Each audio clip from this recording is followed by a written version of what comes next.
Hi friends, வரன் உறவுகள் அனைவருக்கும் வணக்கம். நம்மளோட சேனலில் வழங்கக்கூடியதுன்னு பார்த்தீங்கன்னா முற்றிலும் இலவசமான வரன் பதிவுங்க. ஸோ இந்த பதிவில் கூட உங்களுக்கு மனதிற்கு பிடித்த வாழ்க்கை துணை அமையலாம். வாங்க வீடியோ ஸ்கிப் பண்ணாமல் பாருங்கள். இன்றைய இலவச வரன்கள்: பெயர் நிர்மலா, வயது 38 வயது ஆகுதுங்க. ராசி கடக ராசிங்க. ஜாதின்னு பார்த்தீங்கன்னா இந்துல தெலுங்கு போயர் சமுதாயத்தை சார்ந்தவங்க. படிப்பு பிசிஏ முடிச்சிருக்காங்க. இவங்க கம்ப்யூட்டர் சென்டர் சொந்தமாக வச்சு நடத்திட்டு வராங்க. இவங்களோட திருமண நிலைன்னு பார்த்தீங்கன்னா இவங்களுக்கு 2ஆம் மனம் தாங்க. ஸோ வரக்கூடியவருக்கு ஃபஸ்ட்டாக இருந்தாலும் ஓகே, செகண்டாக இருந்தாலும் ஓகேன்னு சொல்லியிருக்காங்க. இவங்களுடைய முகவரின்னு பார்த்தீங்கன்னா கரூரில் வசிக்கிறாங்க. மணமகளுடைய வசதி நிலைன்னு பார்த்தீங்கன்னா இவங்களுக்கு சொந்தமாக ஒரு 4-5 வீடுக்கு மேலே வாடகைக்கு விட்டுருக்காங்க. அது இல்லாமல் ஒரு வீடு இவங்க வசிச்சிட்டு இருக்கிறதா சொல்லியிருக்காங்க. இவங்களுக்கு குழந்தைங்கன்னு பார்த்தீங்கன்னா ஒரு பொண்ணு ஒரு பையங்க. ஸோ 2 குழந்தைங்களையும் இவங்க தான் தனிமையில் வளர்த்திட்டு இருக்காங்க. ஏன்னா இவங்களுடைய கணவர் லாஸ்ட் கொரோனா டைமில் தவறிட்டு தான் சொல்லியிருக்காங்க. அதனால இவங்க அம்மா வீட்டுக்கெலாம் போகலைங்க. இவங்க ஹஸ்பண்ட் வீட்டிலே தான் வசிச்சிட்டு இருக்கிறதா சொல்லியிருக்காங்க. இவங்க அப்பா அம்மா மட்டும்தான் அப்பப்போ கொஞ்ச நாள் தங்கிட்டு போயிடுவாங்கன்னு சொல்லியிருக்காங்க.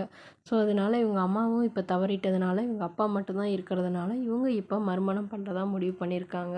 அதனால் ஜாதி எந்த ஜாதியாக இருந்தாலும் பரவாயில்லைங்க, நல்ல குணமானவராக இருக்கணும். ஓரளவு ஒரு டிகிரியை படிச்சிருந்தா பரவாயில்லமா இருக்கும். ஏன்னா இவங்க பிஸ்னஸ் பண்ணுறதுனால எங்களுக்கு ஹெல்ப்ஃபுல்லாக இருக்கும் அப்படிங்கிற மாதிரி இவங்க யோசிக்கிறாங்க. மற்றபடி தன்னோட வரக்கூடியவருக்கும் திருமணமாகி குழந்தை இருந்தாலும் நான் ஏற்றுக்கிறேன் அப்படிங்கிற மாதிரி சொல்லியிருக்காங்க.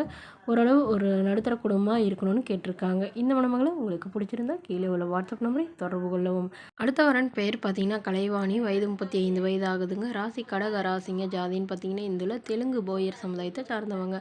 படிப்பு 8ஆம் வகுப்பு முடிச்சிருக்காங்க. இவங்க துணிக்கடையில் வேலை பார்த்துட்ருக்காங்க. இவங்களோட திருமண நிலைன்னு பார்த்தீங்கன்னா இவங்களுக்கு 2ஆம் மனம் தாங்க. ஸோ வரக்கூடியவருக்கு ஃபஸ்ட்டாக இருந்தாலும் ஓகே, செகண்டாக இருந்தாலும் ஓகேன்னு சொல்லியிருக்காங்க. இவங்களுடைய முகவரின்னு பார்த்திங்கன்னா சேலத்தில் வசிக்கிறாங்க. இவங்களுக்கு திருமணமாகி குறுகிய காலத்திலே விவாகரத்தும் ஆயிருச்சுங்க. இவங்களுடைய கணவர் வேறொரு பெண்ணை திருமணம் பண்ணிக்கிட்டதாகவும் சொல்லியிருக்காங்க. அது இல்லாமல் அவங்களுக்கு குழந்தை இருக்கிறதாகவும் சொல்லியிருக்காங்க. ஸோ அதனால் இவங்களுக்கு விவாகரத்து பண்ணிட்டாங்க. இவங்களுக்கு குழந்தைங்களாம் எதுவும் இல்லைன்னு சொல்லியிருக்காங்க. ஸோ இவங்க அப்பா அம்மா வீட்டில் தான் வசிச்சிட்டு இருக்கிறதாகவும் சொல்கிறாங்க. அதனால் இவங்க என்ன சொல்ல வராங்கன்னா, வரக்கூடியவர் எந்த ஜாதியாக இருந்தாலும் பரவாயில்லைங்க, நல்ல குணமானவராக இருக்கணும். வரக்கூடியவருக்கு திருமணமாகி குழந்தை இருந்தாலும் நான் ஏற்றுக்கிறேன். நல்லா என்னை எந்த ஒரு குறையில்லாமல் நல்லபடியாக பார்த்துக்கணும். இவங்க சொந்தமாக சம்பாதிச்சு ஒரு 15 சவரன் நகை சேர்த்து வச்சுருக்கிறதா சொல்லியிருக்காங்க. அது இல்லாமல் கையிருப்பாக ஒரு 2 லட்ச ரூபா வச்சுருக்கிறதாகவும் சொல்லியிருக்காங்க. இவங்க அப்பா அம்மா சைடும் இவங்களுக்கு ஒரு கொஞ்சம் லேண்டு வரவும் அப்படின்னும் சொல்லியிருக்காங்க. ஸோ அதனால் தன்னை நல்லா புரிஞ்சுக்கிறவராக இருக்கணும் அப்படின்னு சொல்லியிருக்காங்க. இவங்களுக்கு அப்பா இல்லைங்க, அம்மா மட்டும்தான். உடன் பிறந்தவங்கன்னு பார்த்தீங்கன்னா 2 அக்கா ஒரு தங்கைங்க. ஸோ எல்லாருக்கும் திருமணம் ஆயிடுச்சு. பட் யாருமே இவங்களை கண்டுக்க மாட்டாங்கன்னு சொல்லியிருக்காங்க. அதனால் வரக்கூடியவராவது நல்லபடியாக பார்த்துக்கணும். அதுவும் உடனடியாக இவங்க வரன் தேடுறாங்க.